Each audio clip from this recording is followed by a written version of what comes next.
Whoa, hey, how's it going?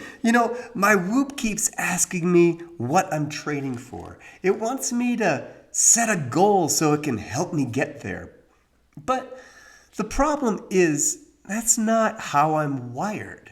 Over the years, I've learned that I'm less motivated by having a goal like that than I am by the process of simply getting better.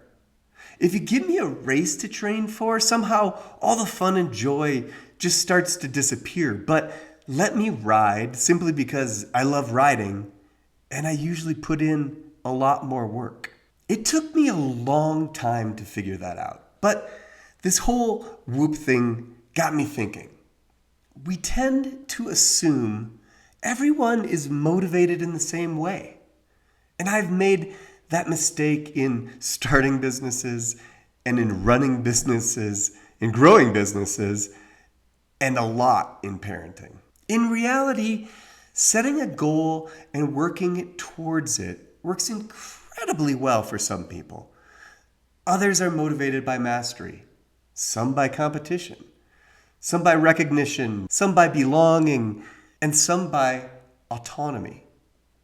The more I learned about how I'm motivated, the more I realized I was really looking at identity. And I think brands make this mistake all the time. When we ask people why they buy a product, we usually hear functional answers.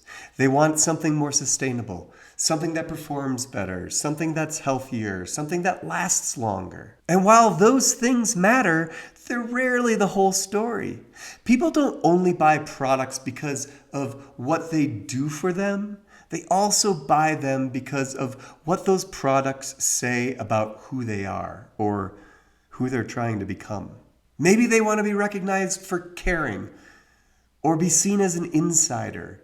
Maybe they want to feel like they're ahead of the trend or that they belong.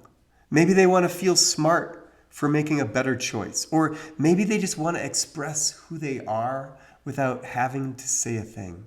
Your water bottle, your hat, your tire choice, your skis, your electrolyte mix, your salsa, your peanut butter, they all solve practical problems.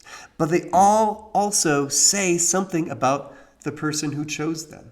We spend a lot of time trying to figure out what people will buy, but we spend far less time understanding what they're trying to say about themselves when they buy it. Maybe that's why there's an epidemic of boring brands out there. They're busy talking about themselves while their customers are actually busy thinking about their own selves. So here's the thought that I'm going to leave you with.